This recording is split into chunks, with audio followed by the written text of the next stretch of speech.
Meus amores, eu sempre tive plena consciência da minha gostosura.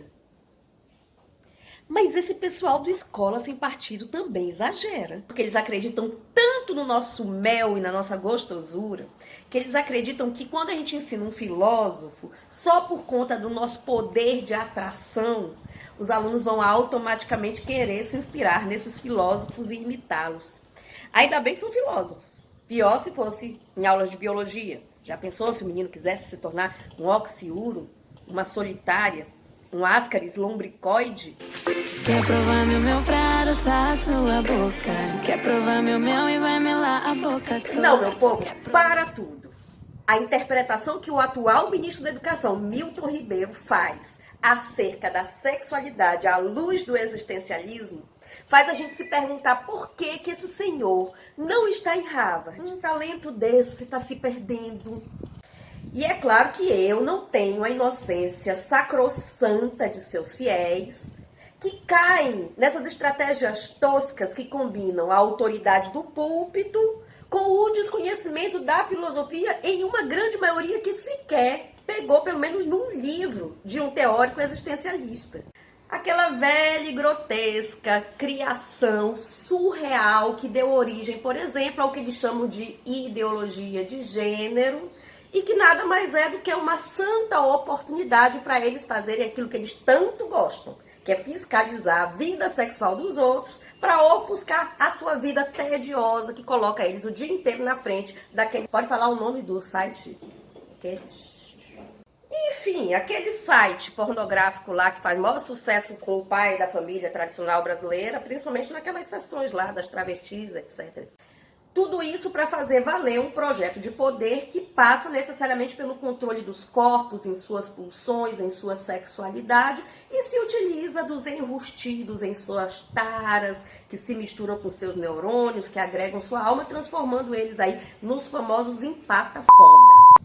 E antes que vocês caiam nessas manobras típicas do ministro, e principalmente que vocês matem seus professores e professoras de filosofia de vergonha, nós vamos aqui falar um pouquinho sobre o pensamento existencialista, este pensamento filosófico que marcou aí meados do século XX e que teve um peso muito grande nas transformações a partir daqueles movimentos contestatórios que aconteceram nos anos 60.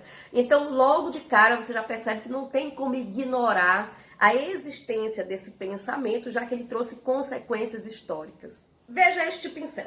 Este pincel, antes de ser feito, foi concebido para ser um pincel. Por isso ele foi feito neste formato, para de forma anatômica se acoplar às mãos e facilitar o processo da escrita.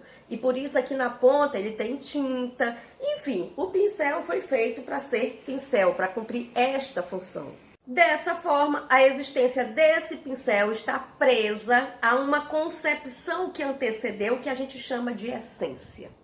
E na vida humana, entre os seres humanos, existe uma concepção que antecede a nossa existência. Os maiores nomes do pensamento existencialista, que foi Simone de Beauvoir e Jean-Paul Sartre, traziam essas questões. O que compõe a existência da humanidade? Será que existe um projeto essencial que antecede e que limita a nossa liberdade? E é exatamente aí onde o ministro não gosta do pensamento existencialista, porque ele, enquanto uma pessoa religiosa, entende que existe uma moral anterior, existe uma espécie de uma missão, de um sentido na nossa existência que é determinada por Deus. E isso não condiz com o pensamento existencialista, que entende o contrário, que as nossas decisões partem da nossa responsabilidade, que somos livres em optar por tudo aquilo que desenvolvemos na nossa existência. Mas esse é um debate longo que está presente aí em metade da história da filosofia. Esse debate que coloca essência versus existência não começou com Sartre, vem ainda lá de trás e muito menos não foi problematizado a partir da fala do ministro. Mas a pergunta que não quer calar é a seguinte: digamos que você, pela primeira vez, ouviu falar em Sartre, em Simone de Beauvoir, a partir dessa microaulinha que eu dei aqui. Significa dizer que você, que é uma pessoa que tem sua crença, sua religião, foi subitamente acometido por uma vontade irresistível de se tornar existencialista e, principalmente, de fazer sexo sem limite? Não, oh céus!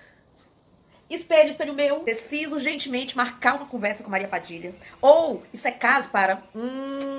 o olho da bota. Brincadeiras à parte, a verdade é que se eu retiro essa discussão entre essência versus existência da história da filosofia ocidental, eu praticamente elimino metade dessa história, que está inserida nos chamados debates epistemológicos, que por sua vez incide no nascimento da ciência. Sem ciência, não tem universidade. Sem universidade, eu não preciso dizer mais nada, né, minha gente? Tudo é ainda muito mais grave porque a gente sabe que o governo Bolsonaro foi eleito a partir de 4 pautas, onde 3 já estão bem prejudicadas. 2 estão relacionadas à dissidência do ex-ministro Sérgio Moro, que é a pauta da segurança pública e a pauta do combate à corrupção. A pauta econômica está frustrada naquilo que o Paulo Guedes pretende por conta desse momento da pandemia, que aciona aí a necessidade de um Estado minimamente interventor.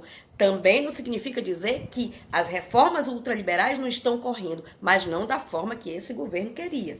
Sobra, então, a 4ª pauta, que é a pauta de costumes, que tem como base de sustentação a bancada religiosa e também os olavistas. E aí, meus amores, quem sofre logo de cara é a pasta da educação e a pasta dos direitos humanos, que envolve aí política para as mulheres, para a população LGBT, para o combate ao racismo, ou seja, as categorias que historicamente sempre são as prioritariamente afetadas nos momentos de governos autoritários. Nessa panaceia de entra e sai de ministro, a única coisa que permanece é esse turbilhão de mentiras, que vai desde dizer que nas universidades existe plantação de maconha, ou é um lugar de promover balbúrdia, até a falsificação de currículo Lattes de pretensos ministros da educação, e agora mais esse, um falsificador, um manipulador do pensamento filosófico.